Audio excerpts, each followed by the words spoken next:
Hello বন্ধুরা, কেমন আছো? আশা করি ভালো আছো। তো আমার 3টে মৌসুমী লেবুর গাছ আছে। তো এই গাছগুলো তোমাদের দেখাবো কেমন কি ফলন হয়েছে। তো আমার এখানে একটা মৌসুমী লেবুর গাছ আছে, যেটা তোমরা আগে দেখেছো। এটা ভালোভাবে ঝোপালো ছিল না, তারপরে আবার যখন আমরা কাটিং করে রেখেছিলাম আবার ভালোভাবে ঝোপালো হয়েছে। তো এই গাছে ভালোভাবে ফল এসছে। তোমরা দেখো, এখানে এসছে, এখানে এখানে অনেক জায়গায় এসছে। প্রথমে সেগুলোতে আসছিল, তারপরে এটা এসছে। বর্তমানে এটা ভালোভাবে হয়েছে, এটাও ভালোভাবে হয়েছে।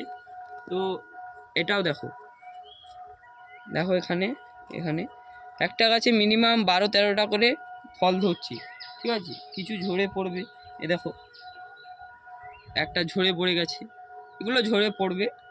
তো এই গাছের লেবুটা দেখে মনে হচ্ছে এই লেবুটা ছাল পাতলা, একটু পাতলা হবে।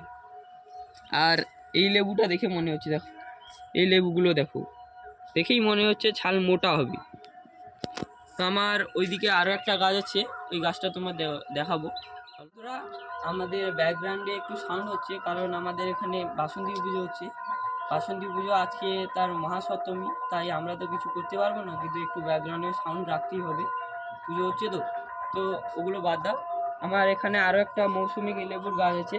এই লেবুর গাছটা সবার শেষে ফুল এসেছিলো, ঠিক আছে। তাই এর ফলও ছোট, কিন্তু এর ছালটা একটু পাতলা, তার থেকে পাতলা, এবং সবার থেকে ফলন বেশি হয়েছে। সেগুলোতে যেমন আমি একটা দুটো গড়ে হয়েছিল 12টা, এগুলো 12টার বেশি, 20টা 25টা এরকম হয়ে যাবে ফলন। ওই দিকে আছে, আর একটু নিচের দিকে আছে, ঠিক আছে। আমি আগে বেদানা গাছ দেখেছিলাম, ওখানে একটা ফল হয়েছিল, ওটা পড়ে গেছে, ঠিক আছে, ফেটে পড়ে গিয়েছিল। এবার এই ফলটা ফেটে গেছে কিন্তু পড়েনি, ঠিক আছে। এবার কেমন ফলন হয়েছে তোমাদের আমি দেখাবো। আমার এখানে আছে দুটো বেদানার গাছ। এই বেদানাটা বড়, এমন বড় হয়েছে, এখানে ফেটে গেছে, দেখো সম্পূর্ণ পাকেনি, তাই ভিতরে সাদা হয়ে আছে। ভালোভাবে দেখো, ঠিক আছে, সাদা হয়ে আছে। আর গাছে অনেক ফুল এসছে, বেদানা অনেক ফুল এসছে। যদি এই ফুলগুলো ভালোভাবে বেদানা বড় হয়, তাহলে গাছ পুরো ধেপে যাবে, ঠিক আছে। এখানে একটা হয়েছে, এখানে দুটো হয়েছে, এখানে একটা আছে। এটা মোটামুটি পেকে গেছে, লাল রং। এখানে শুধু আর একটু পাকতে সময় দিতে হবে, ঠিক আছে। এটা পেকেছে, এটাও একই অবস্থা, পাকু পাকু বলছে কিন্তু পাকছে না, ঠিক আছে। এটাও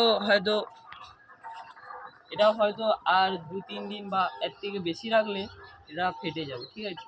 তো ফেটে গেলে তো আমরা কিছু করতে পারবো না, কিন্তু এটাকে যখন উপযুক্ত পেকে যাবে তখন ভালোভাবে হারভেস্টিং করে নিতে হবে।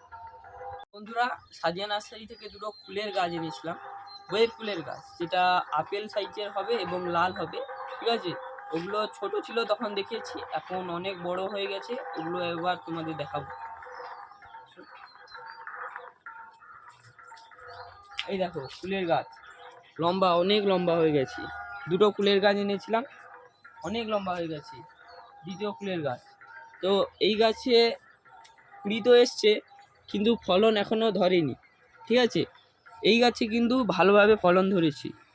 আমরা যখন দেখি, যে দেখো এখানে দেখো, দেখো এই যে কুলটা, কুলে হালকা লালচি ভাব এসছে, ভালোভাবে দেখাও, এখানে লালচি ভাব এসছে। এই যে কুলটা, এটা আপেলের মতন হবে, ছোট হবে এবং লাল হবে, ঠিক আছে। তো যখন বড় হবে এর ভিডিও আমি তোমাদের করব। আরও হয়েছে, এখানে এখানে হয়েছে, দেখো,